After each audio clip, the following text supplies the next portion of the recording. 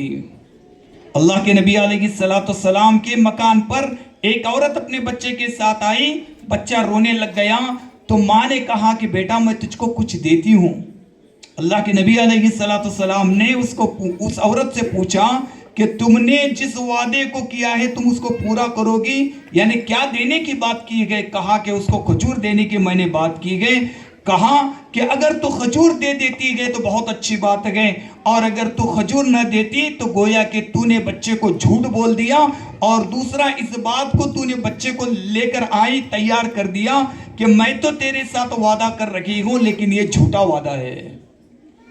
آج بھی ہم اپنے بچوں سے وعدے کر لیتے ہیں کہ بیٹا تو یہ کر لے، میں یہ دلا دیتا ہوں، بیٹا میں تجھے وہاں بلا لے جاتا ہوں، بیٹا میں تجھے وہ کر دیتا ہوں۔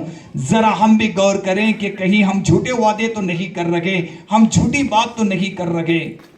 مائیں بھی اس بات کے اوپر خیال کریں کہ کہیں ہم بچوں کی تربیت کے اندر کمی تو نہیں کر رہے، وعدہ جو کر رکھے گئے ہم اس کے اعتبار سے اسے پورا تو نہیں کر رہے۔ آپ اگر وعدہ پورا نہیں کر سکتے تو وعدہ نہ کریں۔ بچوں کے اندر آپس میں سچ بولنے کی ترتیب بنا دیں۔ یہ سب تربیت کے اعتبار سے باتیں ہیں، بقیہ تو اساتذہ مکاتب کے اندر پڑھا دیتے ہیں، سمجھا دیتے ہیں۔ لہٰذا اپنی مائیں اپنی بچوں کو 5 وقت کی نماز کو اپنے ساتھ میں لے کر پڑھیں۔ بچے اگر ہمارے بڑے گئے تو ماں باپ سے بھی درخواست رکھیں کہ مسجد کا رخ کرائے انہیں، کیونکہ آج دین پر باقی رہنا بہت ضروری ہے، ورنہ یہود، نصارہ، کافر، ان تمام لوگوں کی یہ سازش چل رکھی ہے کہ نہ مسجد رکھے اور نہ مسلمان رکھے، ہر ایک کلمہ پڑھنے والا دنیا سے ختم ہو جائے، یہ کوشش چل رکھی ہے۔ مولانا ابو الحسن ندوی رحمت اللہ علیہ نے فرمایا کہ آج کے زمانے میں اگر ہم ایمان پر باقی رہنا چاہتے ہیں، قرآن پر عمل کرنا چاہتے ہیں، اسلام پر باقی رہنا چاہتے ہیں، لہٰذا ہمارے لیے ضروری ہے کہ ہم مکاتب کو مضبوط بنائیں۔ یہ مسجد عرفان آپ کے لیے اللہ تبارک و تعالیٰ نے دی ہے۔ میں ابھی مولانا سے کارگزاری کے طور پر پوچھ رہا تھا کہ مولانا کتنے بچے آتے ہیں، تو مولانا نے بتایا کہ 20-22 بچے آتے ہیں۔ مکانات تو بہت گئے، ہر ماں باپ کے پاس اگر 2 بچے گئے تو وہ اگر بھیج دیں گے 50 مکان میں اگر 100 بھی بچے پکڑیں گے تو 100 بچے سے مکتب کے لیے ایک استاذ کافی نہیں ہوں گے، بلکہ اور بھی اساتذہ کی ضرورت پڑے گی۔ ہم انگلش میڈیم اسکول کا انتخاب کرتے ہیں، اردو میڈیم اسکول کا انتخاب کرتے ہیں، اچھی سے اچھی اسکول جہاں پر بچے کے اخلاق کی تربیت ہو جائے اور اس کے پڑھنے پڑھانے کے اعتبار سے ترتیب ہو جائے۔ جہاں ہم اچھے سے اچھی اسکول ڈھونڈ رکھے گئے وہاں اچھے سے اچھا مکتب بھی ڈھونڈ لے گئے، اپنے بچوں کو ہم پڑھانے والے بنے۔ کیوں؟ یہ بچے آج کے چھوٹے ہیں، کل کے بڑے ہوں گے، یہ دین کے داعی بن جائیں گے، اللہ کے راستے میں چلنے والے بنیں گے، اللہ کے دین کو پھیلانے والے بنیں گے۔ یہ اس وقت ہوگا جب ہمارے پاس دین ہوگا تو ہم دوسروں کو بانٹنے والے بنیں گے۔ لہٰذا کوشش اس بات کی ہو جائے کہ ہمارے گھر کا معاشرہ، ہمارے گھر کا کنبہ، ہمارے گھر کا خاندان، ہمارے ماں باپ اور ہمارے بچے یہ دیندار بن جائیں۔ اس کے لیے ضروری ہے کہ ہم مکاتب کا رخ کریں، اور وہ بچیاں جنہوں نے ختم قرآن کیا گئے، میری ان سے درخواست ہے کہ روزانہ کم از کم 1 پارہ کی تلاوت تو وہ ضرور کریں، کیونکہ مسلم شریف کی روایت ہے، قرآن شریف کے بارے میں آتا ہے حجت لک او علیک، کہ یہ قرآن تیرے لیے حجت بنے گا یا تیرے خلاف حجت بنے گا۔ اس کی تلاوت کریں گے، اس کا حق ادا کریں گے۔ شیخ زکریا رحمت اللہ علیہ نے لکھا ہے فضائل کے اندر کہ سال بھر میں کم از کم 2 قرآن کا ختم کرنا یہ قرآن کا حق ہے۔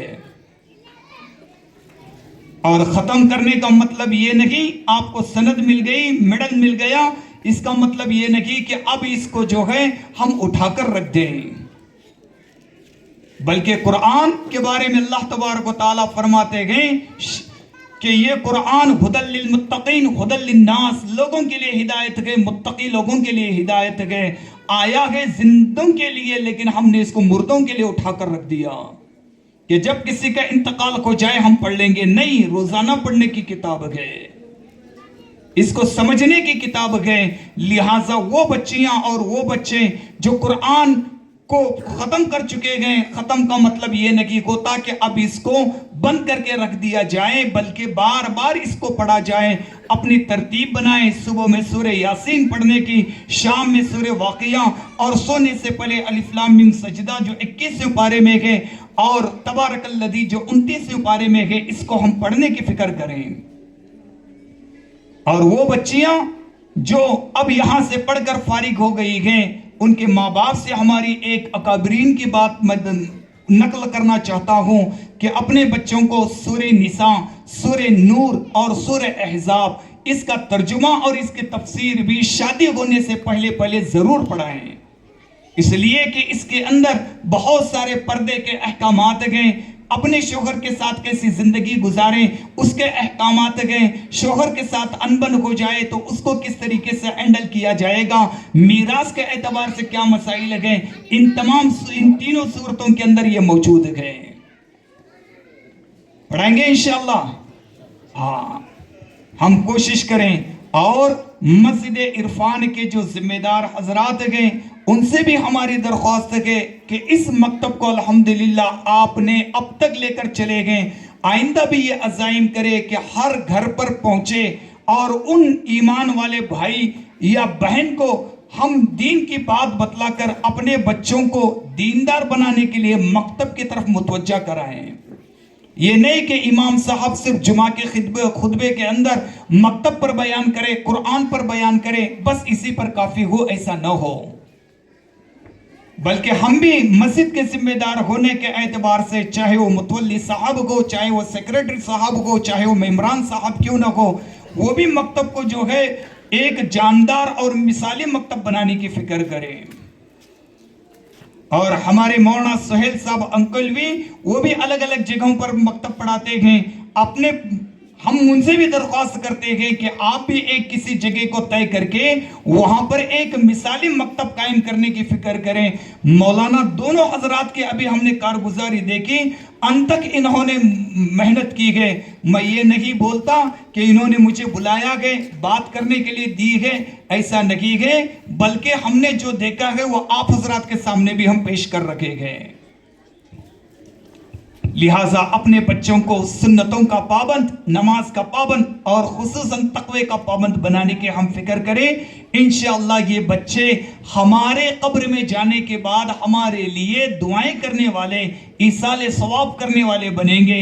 حدیث پاک میں آتا ہے کہ 3 لوگ صدقہ جاریہ کے اعتبار سے ہوتے ہیں، ان میں سے ایک وہ نیک اولاد ہے جن کے ماں باپ نے ان کو قرآن کی تعلیم دی، دین کی تعلیم دی، مدارس کا رخ کرایا اور کبھی حافظ قرآن بنایا۔ یہ تمام چیزیں ان سے ہو جاتی ہیں۔